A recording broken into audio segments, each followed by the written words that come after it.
আসসালামু আলাইকুম রহমতুল্লাহি ওয়া বারাকাতুহু। স্বপ্নে দেখে মাজার তৈরি করার বিধান।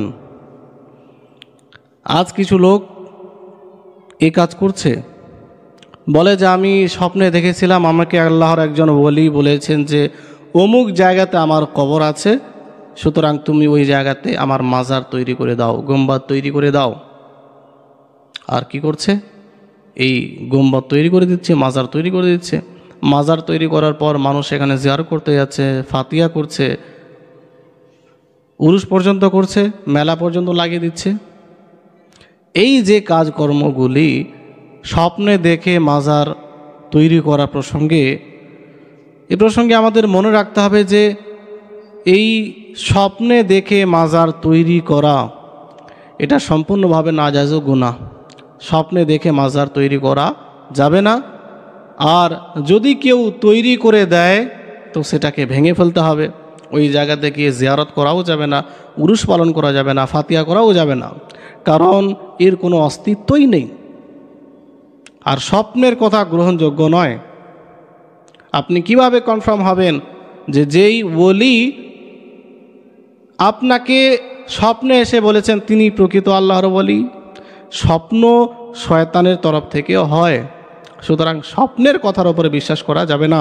হ্যাঁ, যদি নবী সাল্লাল্লাহু আলাইহি ওয়াসাল্লাম স্বপ্নে দেখা দেয় তাহলে সে ব্যক্তি প্রকৃতভাবেই নবী সাল্লাল্লাহু আলাইহি ওয়াসাল্লামের দর্শন লাভ করেন, কারণ নবী পাক সাল্লাল্লাহু আলাইহি ওয়াসাল্লাম আল্লাহর এমন একজন বিশিষ্ট বান্দা, এমন বিশিষ্ট রাসূল যার আকৃতি শয়তান গ্রহণ করতে পারে না।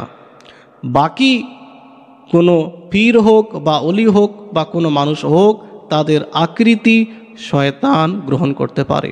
সুতরাং স্বপ্নের কথা গ্রহণযোগ্য হবে না যে অমুক জায়গাতে আমার কবর আছে, সেখানে মাজার বানিয়ে দাও। এই স্বপ্ন দেখে মাজার তৈরি করা যাবে না। এ প্রসঙ্গে হুজুর সৈয়দি সরকার আলা হযরত রাদিয়াল্লাহু তাআলা আন ফাতাওয়া রাজাবিয়া 9তম খণ্ড পেজ নাম্বার 426-এর মধ্যে বলেছেন, কাল্পনিক মাজার বানানো এবং তার সাথে মাজারের মতো প্রকৃত ব্যবহার করা নাজায়েজ ও বিদআত। আর স্বপ্নের কথা শরীয়তের খেলাফ কোনো কাজে গ্রহণযোগ্য নয়।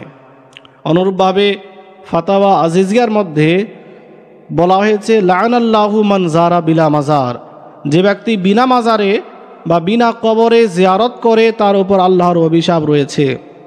এই প্রসঙ্গে হুজুর বাহরুল উলুম রহমতুল্লাহি তাআলা আলাইহি ফাতাওয়া বাহরুল উলুমের মধ্যে স্পষ্ট ফতোয়া দিয়েছেন যে যেখানে মাজার নেই সেখানে গিয়ে জিয়ারত করা এটাও নাজায়েজ। অনুরূপভাবে ফাতাওয়া বাদরুল উলামা এখানেও বলা হয়েছে, যে বুজুর্গের মাজার থাকার দাবি করবে সে শরঈ দলিল দ্বারা প্রমাণ করবে, বিনা শরঈ দলিলে মাজার বানানো নাজায়েজ ও গুনাহ। তো আমরা বুঝতে পারলাম যে স্বপ্নে দেখে মাজার তৈরি করা যাবে না। যদি কেউ তৈরি করে ফেলে সেখানে গিয়ে জিয়ারত করাও যাবে না, উরুস পালন করা যাবে না, ফাতিয়া করাও যাবে না। যদি কেউ করে তো চরম পর্যায়ের অপরাধী হবে, গুনাহগার হবে। আল্লাহ পাক আমাদের সকলকে এই সমস্ত কুসংস্কার থেকে শত হাত দূরে রাখেন। আসসালামু আলাইকুম রহমতুল্লাহ।